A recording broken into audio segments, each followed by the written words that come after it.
Hello, and welcome to the Europe at War podcast.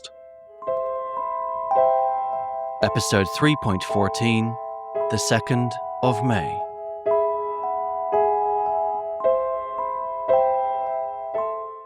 With most of Berlin already in Russian hands, and the remaining Berlin garrison forces on the brink of total annihilation by the Red Army, General Weidling, in his capacity as commander of the Berlin defense area, was preparing to formally capitulate to the Soviets. This was an ignominious end for the Germans. It was almost 4 years since the once mighty Wehrmacht had unleashed their blitzkrieg attack on the Soviet Union at the outset of Operation Barbarossa, and in those days, when German tanks could drive unopposed for miles through rolling Russian countryside, and Luftwaffe planes soared high in the Russian sky, the thought of ever surrendering Berlin, or indeed losing the war, was unimaginable to the Germans. But here we are. Berlin is in ruins. Berliners are hiding in their cellars, and all the members of the senior Nazi leadership have either fled or killed themselves. The war would not end today, but the Battle of Berlin would. By now, only the most fanatical Nazis believed that there was still anything worth fighting for, and in a sad act of defiance, at 2 a.m. on the 2nd of May, the Großdeutscher Rundfunk radio station, still broadcasting from its studio on Masurenallee near Westkreuz, broadcast a defiant message saying, "The Führer is dead. Long live the Reich." Well, spoiler alert, the Reich will not live for much longer.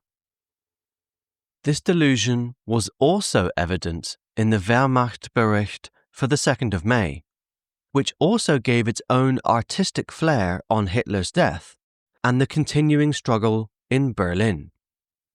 The Führer, who was at the head of the heroic defenders of the imperial capital, has fallen. Inspired by the will to save his people and Europe from destruction by Bolshevism, he sacrificed his life.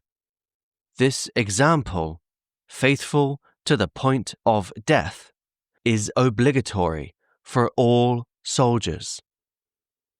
But whilst the Nazis were squeezing the last bit of propaganda out of Hitler's suicide, desperate groups of soldiers and civilians who had launched their breakout attempts from Berlin the previous day knew they only had a few hours to get out of the city before General Weidling started surrender negotiations with the Soviets.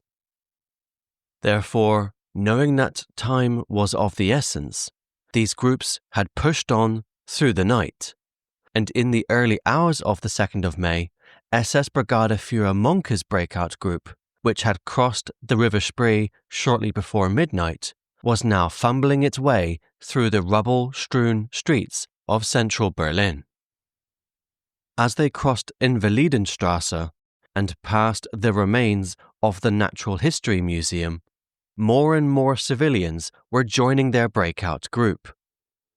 But luckily, their group was still managing to go undetected by the Russians.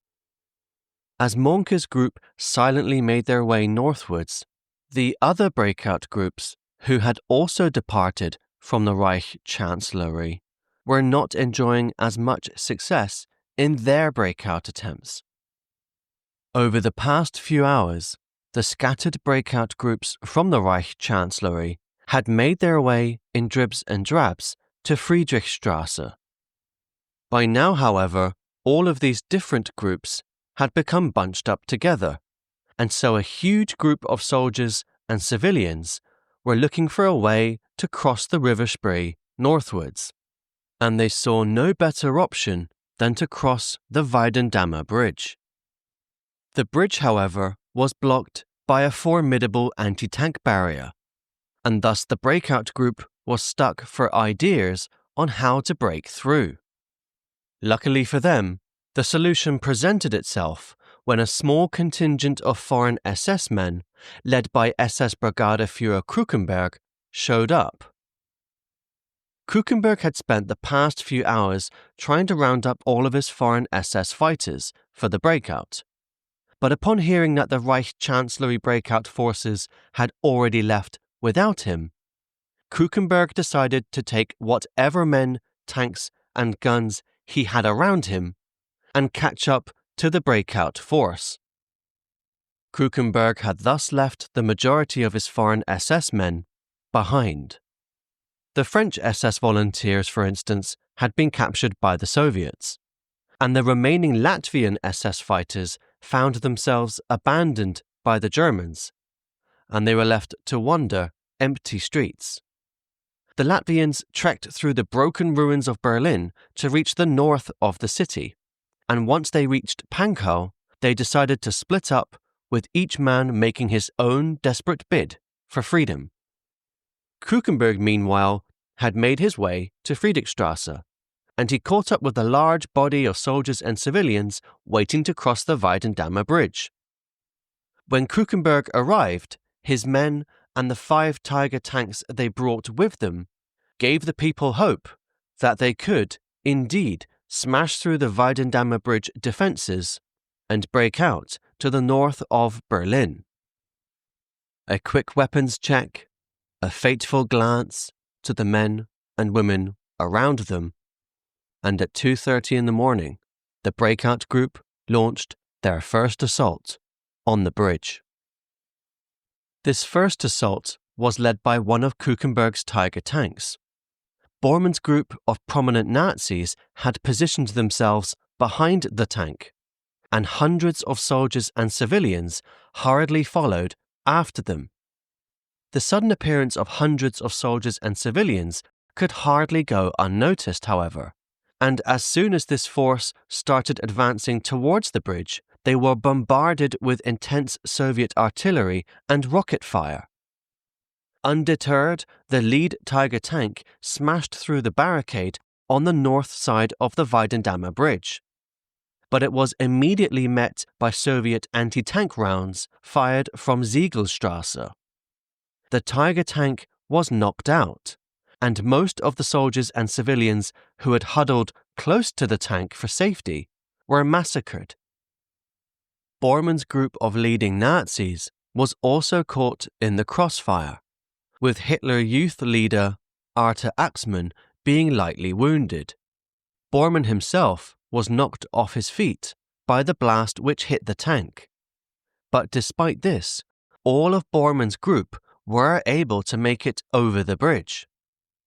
Bormann's group fled, and they continued their escape along the S-Bahn tracks heading towards Moabit. Over the next few hours, repeated attempts to cross the Weidendamme Bridge were made by the rest of the breakout groups. All of the 5 Tiger tanks were knocked out, and most of the people who attempted to cross were killed. The Soviets, recognizing the threat, flooded the area with fresh infantry and tanks, and soon the Weidendamme Bridge had been fortified to such an extent by the Soviets that it put paid to any further attempted crossings. In the end, only a dozen or so soldiers and civilians successfully crossed the bridge, including Krukenberg, a handful of his men, and Joachim Ziegler, the former commander of the Nordland Panzergrenadier Division. Krukenberg assembled the remaining men he had left with him, and accompanied by Ziegler, he pressed on to the north of the city. Krukenberg's group made its way to the Gesundbrunnen train station, but only a few hundred meters from the station they came under heavy fire, and Joachim Ziegler was killed. Realizing that the Soviet forces in the area were too strong for his breakout group to evade, Krukenberg and his men changed into civilian clothing, and they decided that it was every man for himself. Kuchenberg managed to reach Dahlem in southwest Berlin, where he hid out in a friend's flat for a week. But eventually he was forced to surrender.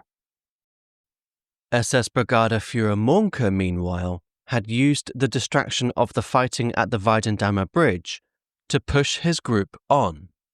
And at 7 a.m., Mohnke's group, which was now at least 150 to 200 soldiers and civilians strong, advanced through the empty streets of Bernauer Strasse and Brunnenstrasse before reaching the Humboldt-Hain Flak Tower at 9 a.m. At the Flak Tower, they were informed that General Weidling was on the verge of surrendering Berlin.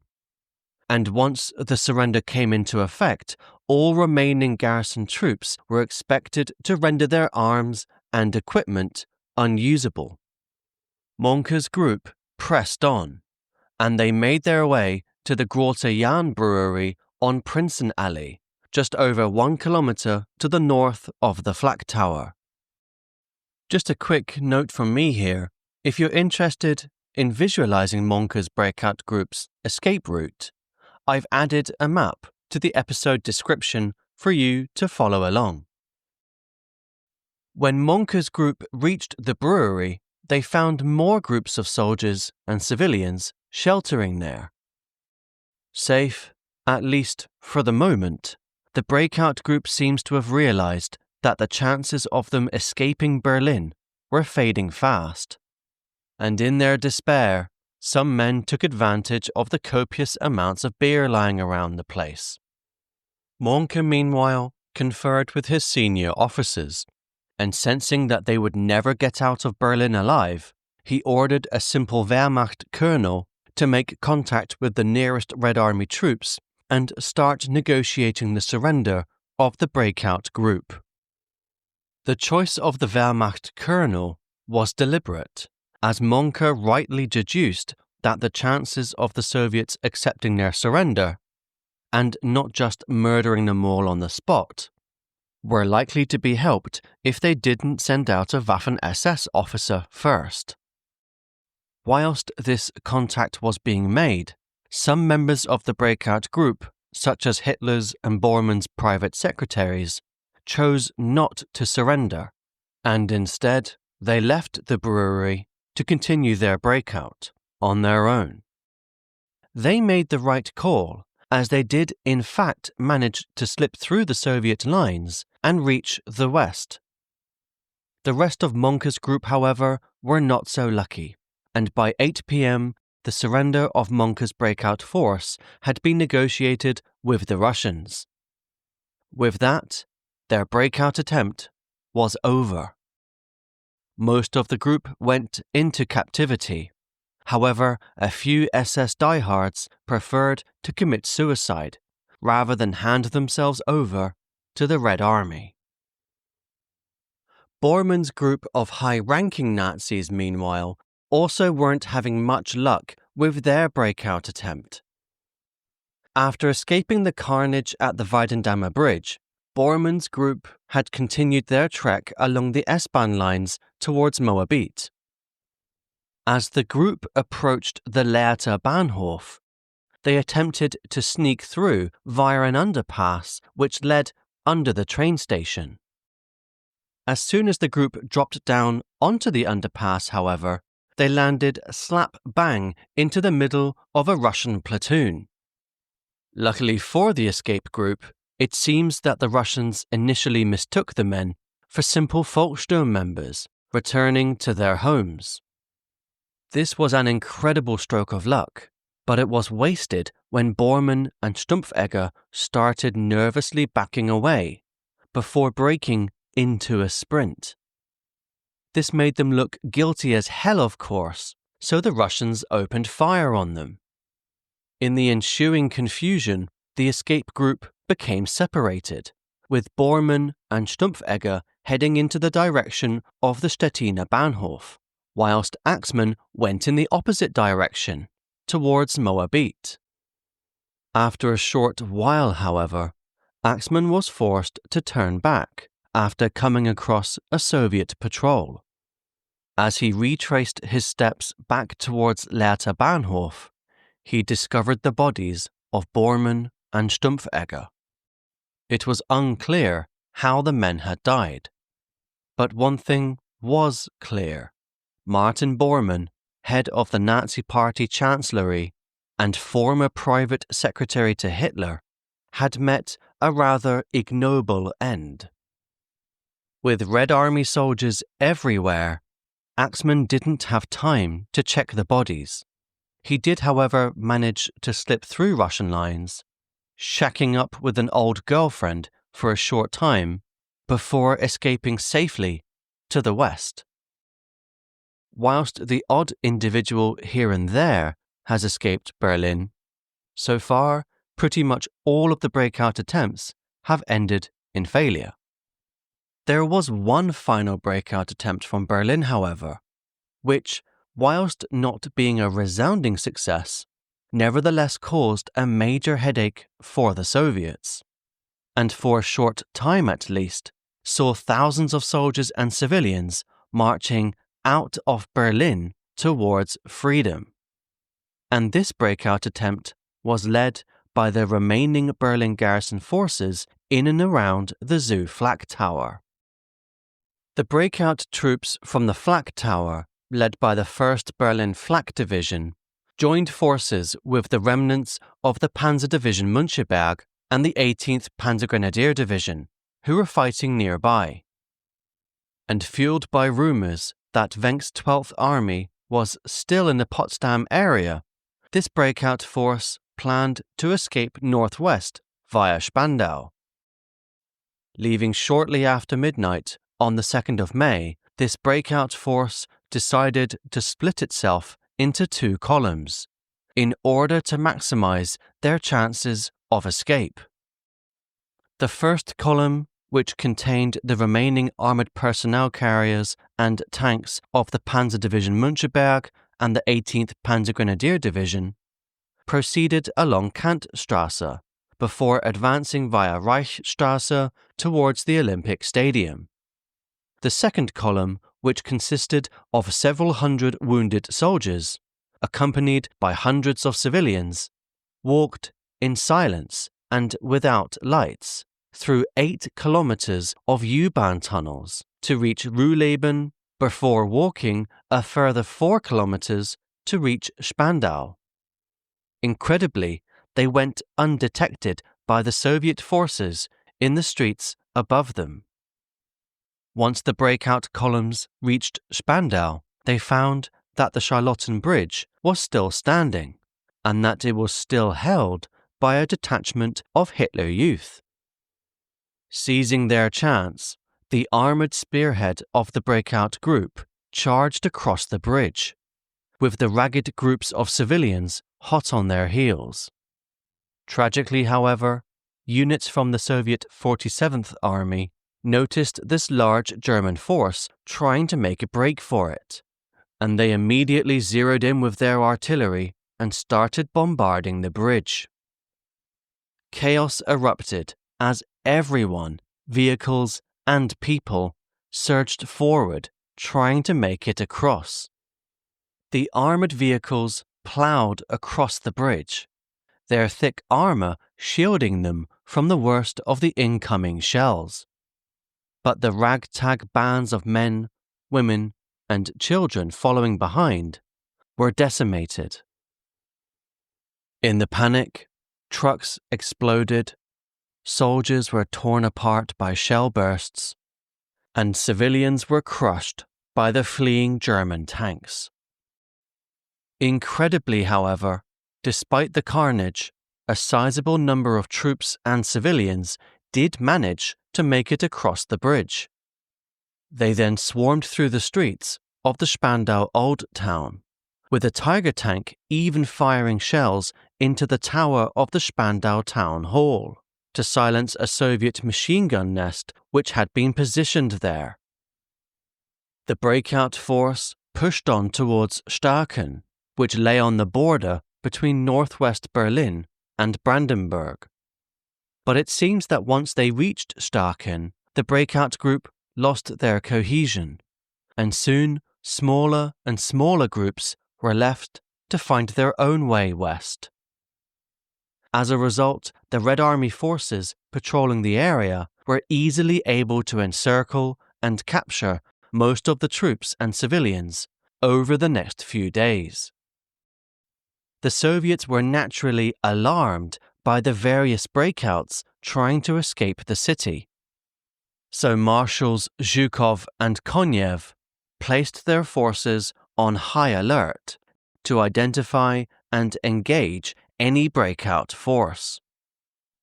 This wasn't easy, as most of the Soviet frontline troops had partied quite heavily on the 1st of May and were therefore nursing some quite serious hangovers. But the hasty introduction of reinforcements, particularly in the north of the city, did manage to prevent any further breakout groups from escaping. Thus, the limited success of the breakout group who advanced through Spandau represents the most successful large breakout attempt, even if most of that group were eventually captured outside of Berlin in the days to come. Whilst the breakout groups tried to flee the city, General Weidling's chief of staff, Colonel von Duffing, went to the Potsdamer Bridge on the morning of the 2nd of May in order to commence the final surrender negotiations with the Soviets. Duffing parleyed with one of General Chukov's commanders, and he secured honourable terms allowing officers to keep their personal sidearms, along with assurances from the Soviets that the people of Berlin would be protected and the German wounded taken care of. Duffing then informed Weidling that the Russians were willing to accept the German surrender, and at 6 a.m., Weidling duly surrendered. Upon presenting himself, Weidling was taken straight to General Chukov's headquarters near Tempelhof, where he prepared an order for the Berlin garrison, instructing them to lay down their arms. The order, which was approved by the Russians, read, "On the 30th of April, 1945, the Führer committed suicide, and in doing so deserted everybody who was loyal to him. You, German soldiers, were loyal to the Führer and were prepared to continue the battle for Berlin, although ammunition was in short supply and further resistance was pointless. I hereby declare an immediate ceasefire. Each hour you continue fighting prolongs the suffering of the people of Berlin and of our wounded. In agreement with the Supreme Command of the Soviet troops, I order you to stop fighting immediately. General Weidling, former commander of the Berlin Defense Area." Weidling then recorded himself reading this order out loud, and this recording was then broadcast by Soviet trucks driving around the broken streets of Berlin. It was agreed that all fighting would cease at 1 p.m., and when the time came, the order to surrender was relayed to all remaining Berlin garrison forces. Some of those final German troops still fighting included a few isolated holdouts within the bowels of the Reichstag, but with the formal German surrender, they laid down their weapons. This meant that now, once and for all, the Reichstag was officially in Soviet hands. With the building finally pacified for good, Soviet photographers staged one of the most famous photos of the Second World War, the image of victorious Red Army soldiers triumphantly hanging the red flag of the Soviet Union from the roof of the Reichstag. Either through delays in communicating the surrender broadcast, or due to the fanaticism of SS soldiers unwilling to give up, scattered gun battles were still reported in Berlin that afternoon. But by 5 p.m., the fighting had finally ceased. The Battle of Berlin was over. The remaining German troops, the ones who hadn't managed to change into civilian clothing and slip away at least, were taken prisoner by the Soviets. And the people of Berlin staggered out from their cellars, air raid shelters, flak towers, and tunnels, to be greeted by a sight of utter destruction and anarchy in their city.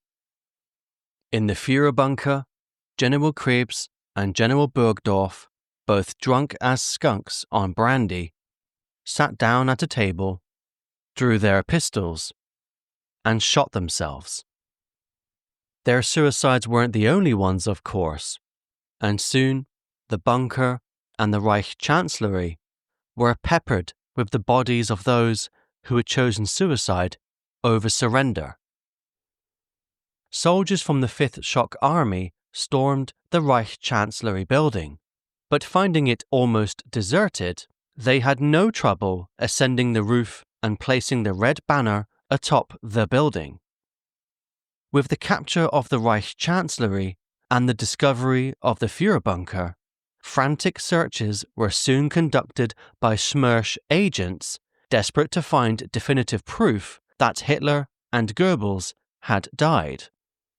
The ever-paranoid Stalin was not going to sleep easy until he knew for certain that his hated enemy was dead.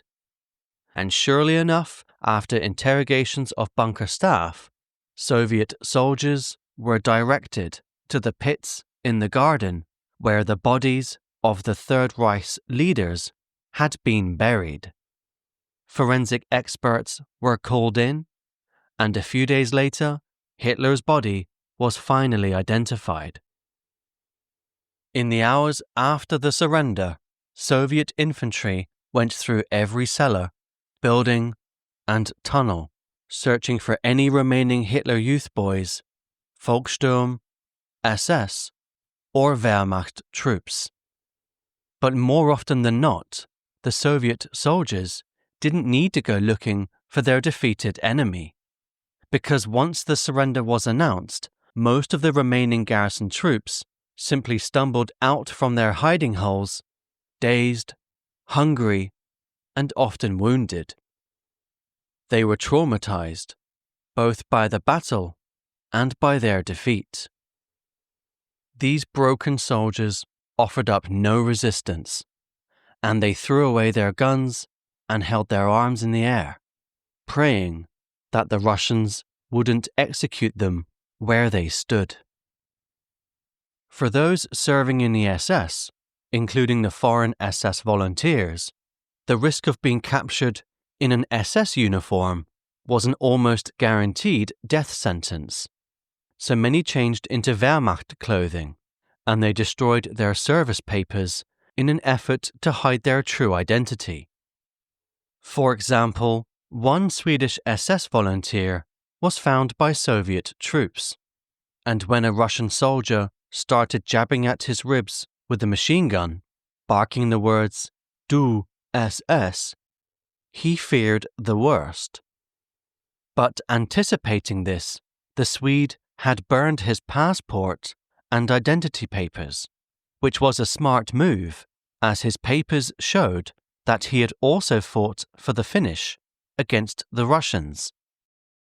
The Swedish SS volunteer spun a story that he was just a mere Wehrmacht soldier, and eventually the Russian soldier gave up and moved on. Luckily for the Swedish volunteer, it took the Soviets another 6 months before they learned that SS servicemen had their blood group tattooed under their armpits. With the fighting over, it's time to take stock of just how many soldiers and civilians died during the Battle of Berlin. For the Soviets, it's often stated that at least 80,000 Red Army soldiers fell in the assault on the city, with another 275,000 wounded. This is a staggeringly high number for a battle which lasted 12 days, and can in part be explained by the fact that the Red Army committed so many troops to the battle. For instance, after the battle concluded, the medal for the capture of Berlin was awarded to a mind-blowing 1,082,000 people, which gives a clear indication of the number of front-line soldiers and rear echelon personnel who were involved in the assault on the city. However, historians such as Antony Beevor argue that the reason the Soviets suffered such a huge amount of casualties was down to the aggressive tactics taken by their commanders to capture the city as quickly as possible. For example, the determination to capture the Reichstag building by the 1st of May undoubtedly led to more casualties than was necessary. Plus, the intense rivalry between Marshal Zhukov and Marshal Konev, which expressed itself in a series of friendly fire incidents between the 1st Belarusian Front and the 1st Ukrainian Front, surely led to an unnecessary inflation in the number of casualties the Red Army suffered.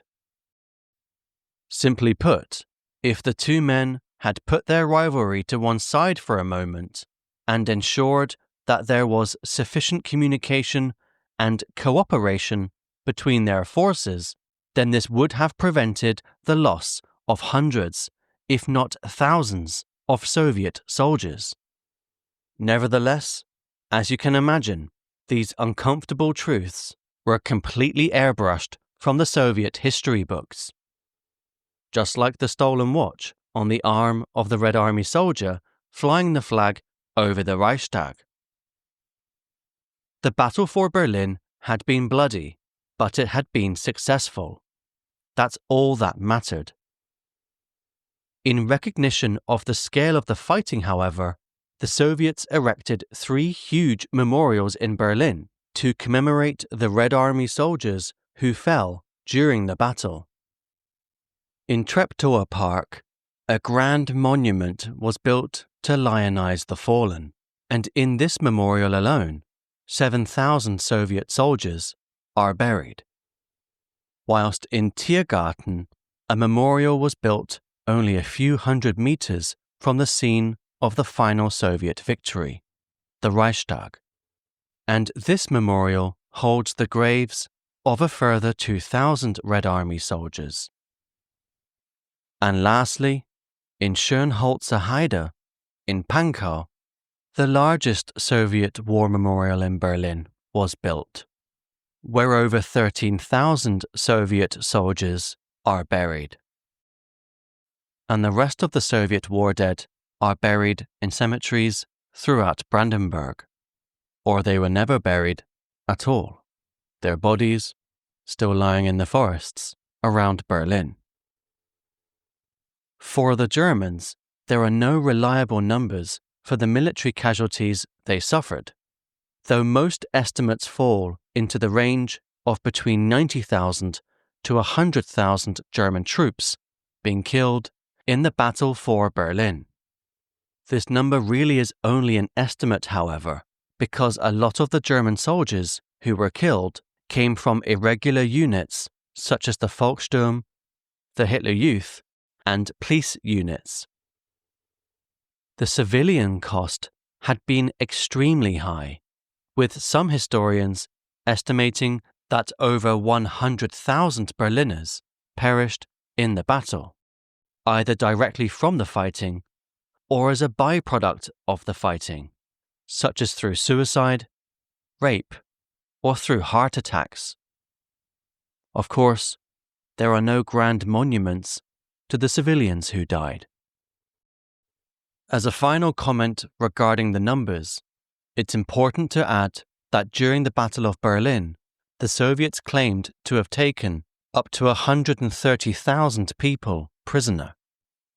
I say people and not soldiers because it's highly unlikely that the 130,000 prisoners they took were composed solely of fighting men.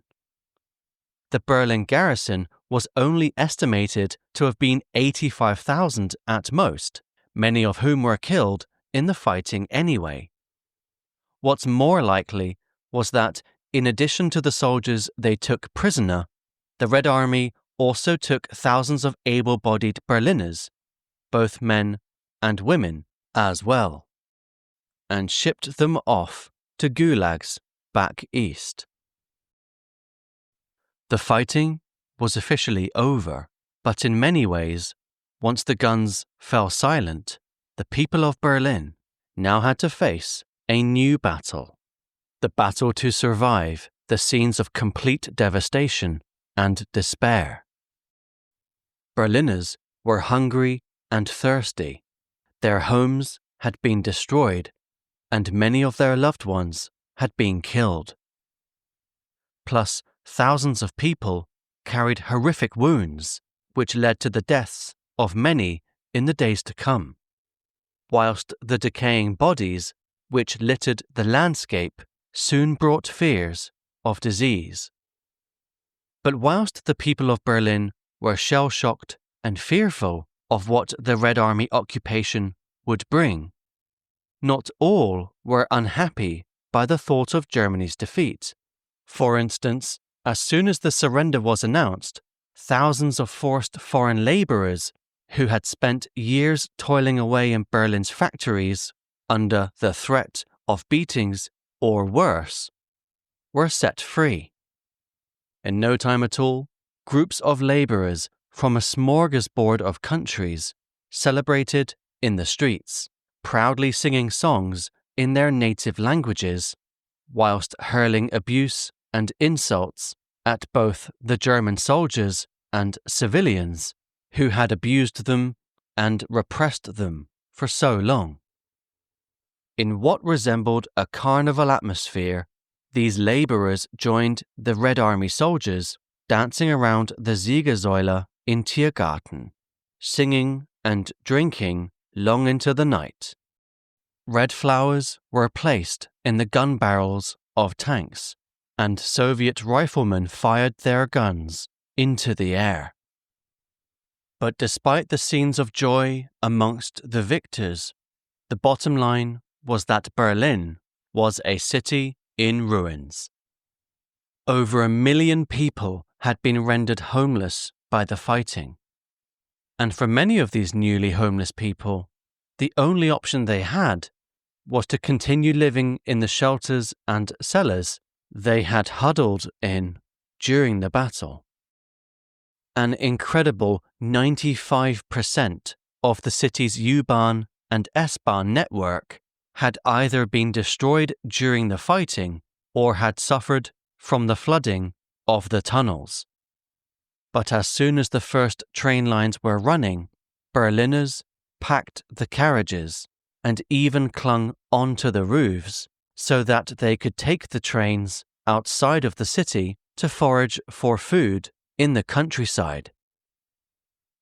To be fair, despite having caused so much of the destruction in Berlin, the Soviets did make the restoration of power, plumbing, and gas a key priority in the immediate aftermath of the battle. And the Red Army also opened up soup kitchens and distributed bread to the people. But given the extent of the devastation, it would take weeks for even the most basic of services to be fully restored across the capital. So in the meantime, people huddled around cooking pots on top of the piles of rubble which had formerly been their homes, and they cooked up the scraps of food they could scrounge, trying to survive each day. One Berliner recalled the desperate scenes being played out across the city, as people scavenged for whatever food they could find. On the street corner, I saw a woman with a large piece of meat, and on asking where it had come from, I was told that there was horse meat nearby. I thought it was being handed out, so ran to find a still warm horse on the pavement, surrounded by men and women with knives and hatchets sawing off pieces of meat. So I pulled out my penknife, wrestled myself a space, and joined in. Berlin was covered in rubble, but in a sign that Berliners hadn't been broken by the battle, groups of people, particularly women, started piling up the mountains of bricks and broken fragments of rubble which littered the streets, in an attempt to restore a sense of pride to their lives. The women who spent hours each day doing this back-breaking work soon earned the nickname of Trümmerfrauen, or rubble women, and a huge debt is owed to their determination to bring some order to the city amidst the chaos. For the women of Berlin, the end of the fighting didn't signal the end of their suffering, of course, as the huge wave of euphoria which swept over the victorious Soviet soldiers quickly funneled itself into a rampage of rape directed at the vanquished foe. Women had been targeted throughout the battle, but there does seem to have been an uptick in the violence following the surrender of the Berlin garrison.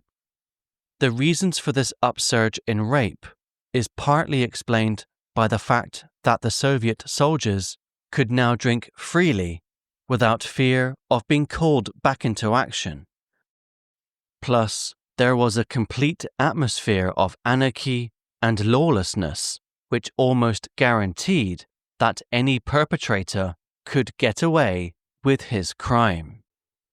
Faced with such savagery, the women of Berlin tried to protect themselves any way they could.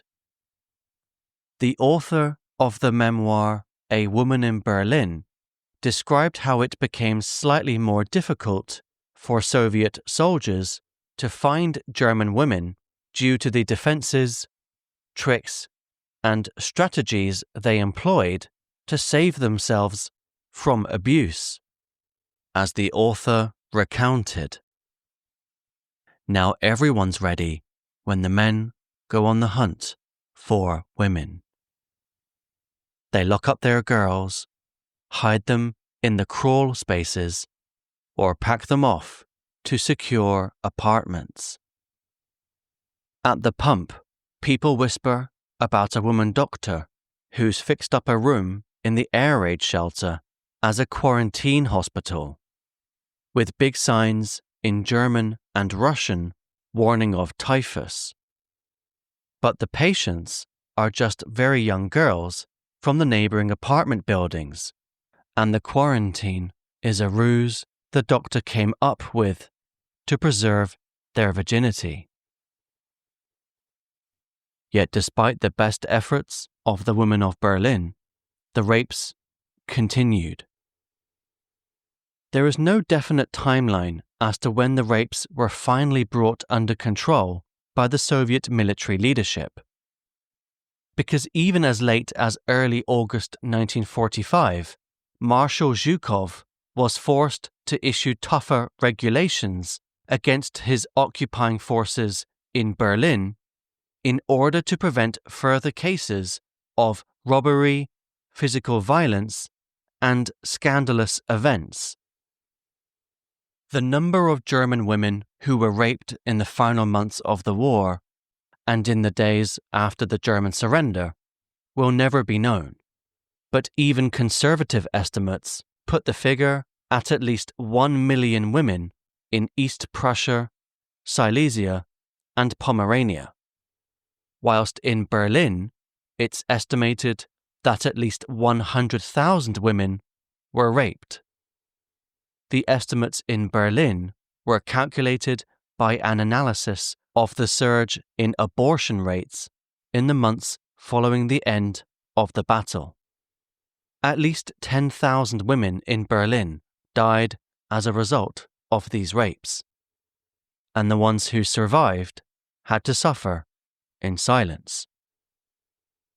Despite the fact that the Soviet authorities introduced strong punishments for rape and looting, punishments which included the death penalty, the number of Soviet soldiers who were actually caught and punished were few. Thus, it seems safe to say that the Soviet occupying force showed no real willingness to penalize their troops for the crimes they were committing. And indeed, the debate rages on amongst historians as to whether the Soviet leadership even tacitly approved of the rapes as a tactic of punishing the German people for starting the war in the first place. Sow the wind, reap the whirlwind. As a final injustice to the women of Berlin, when the men of Germany returned from the front line to hear that their wives, daughters, or sisters had been raped, most men were disgusted and ashamed. They viewed the rapes as one more indignity that they had to face, alongside the trauma of the fighting and defeat which they had suffered. It seems little thought was given as to how the rapes affected the women themselves. The rapes by the Red Army became a taboo topic after the war, repressed in East Germany by a communist regime which desperately sought to portray the Soviets as benevolent liberators. In West Germany, meanwhile, the topic was also hushed up and ignored, most likely because society on the whole was unwilling or unable to cope with the trauma of the topic. Rape wasn't the only crime committed against German civilians, of course, as the conquering Red Army also indulged itself in other spoils of war as well, and an epidemic of looting plagued Berlin after the cessation of fighting. For example, such was the popularity of looting watches, Berliners quickly coined the nickname Udi for the common Russian soldier, as a nod to the countless times each day a Russian soldier would stop a German on the street and start frantically pointing at his wrist, saying, "Udi, Udi," a Russian bastardization of the German word for watch, which is Uhr. The Soviet authorities did eventually recognize the folly in terrorizing the population at large forever. So the Soviets redoubled their efforts to feed the people of Berlin and treat the most seriously wounded civilians. In a weird twist, Nazi propaganda had spent so much time warning the people of Berlin about the inhumane and barbaric nature of the Russians that when the Soviet occupying forces showed genuine concern for the people's well-being, this astonished Berliners. For the people of Berlin, and for Germany as a whole, the end of the fighting and all of the subsequent hardships they faced represented the lowest moment of their lives. But that didn't mean their lives were over. In Germany, the days and weeks following the end of the Second World War are known as Stunde Null, literally 0 hour, and this represents the fact that this was the start of a new era for the country. With the onset of the Cold War, Germany and Berlin would soon be divided between the capitalist West and the communist East.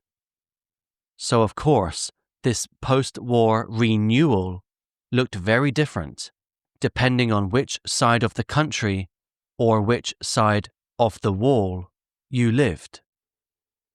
But in both East and West Germany, the German people had to start from scratch, learning once again how to operate an economy, political system, and civil society, free from Nazism. For Berlin specifically, the first sign that the city was returning to its open, tolerant, and multi-faith identity came on the 11th of May, because on that day, a Red Army rabbi held the city's first Jewish service in years at the synagogue of the Jewish hospital in Weidling. This showed that life would perhaps find a way after all. The end of the Battle of Berlin didn't end the war, but the capture of the capital and the death of Hitler accelerated the collapse of Nazi Germany. And on the 8th of May, Germany formally surrendered, unconditionally, to the Allies.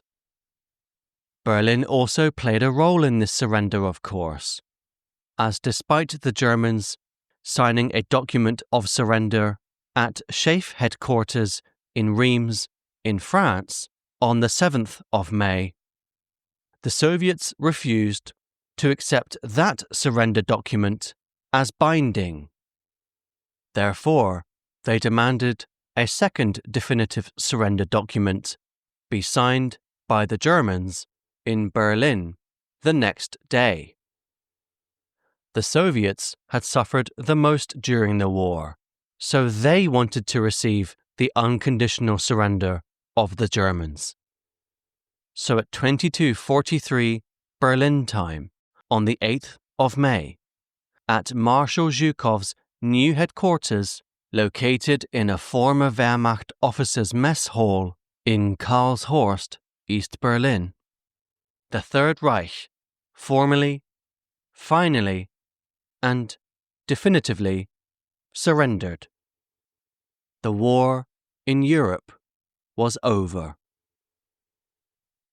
In researching this series on the Battle of Berlin, I used a variety of excellent books, including Anthony Beevor's Berlin, The Downfall, 1945, Cornelius Ryan's The Last Battle, Volker Ulrich's 8 Days in May, and The Battle of Berlin, 1945, by Tony Tissier.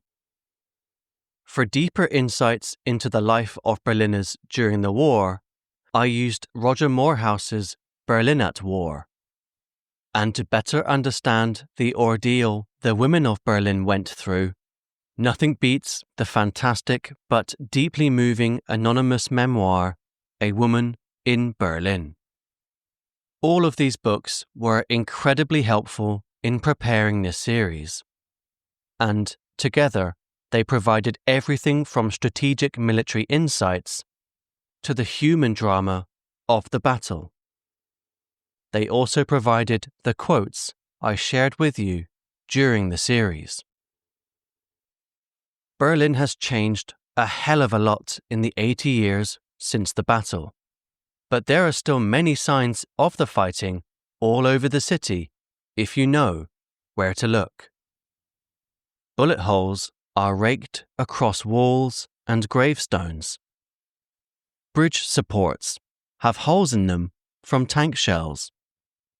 And of course, the Humboldt-Hain Flak Tower is still standing today, towering over the people of Gesundbrunnen 80 years on.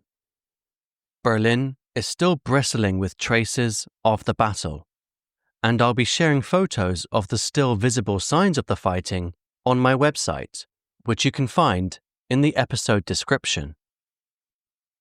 It's been an absolute pleasure researching and producing this series, and I hope you've enjoyed listening to it as well. As always, if you like what I do, please leave a review or a rating on whichever podcast platform you use to listen to the show. I'll leave you with one last anecdote. You remember I told you about SS Brigadeführer Monke's breakout group ending up in the Grotejan Brewery on Prinzenallee in Weidling? Well, It turns out that the site where the brewery was located is only a couple of 100 meters from my flat, where I'm recording these words for you right now. In Berlin, the past is always around the corner. I'm David Sumner, and that was the Battle of Berlin. Thank you for listening.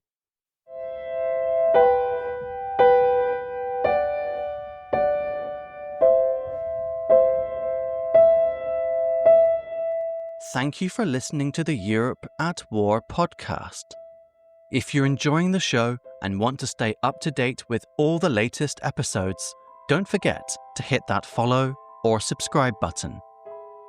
You can also help spread the word by leaving a rating or review on your favorite podcast platform. It really makes a difference and helps more people discover the show. And if you like what I do, why not consider becoming a Patreon supporter? In doing so, you will help keep the podcast marching forward. To find out all the details, please check out patreon.com/Europe at War. Thank you.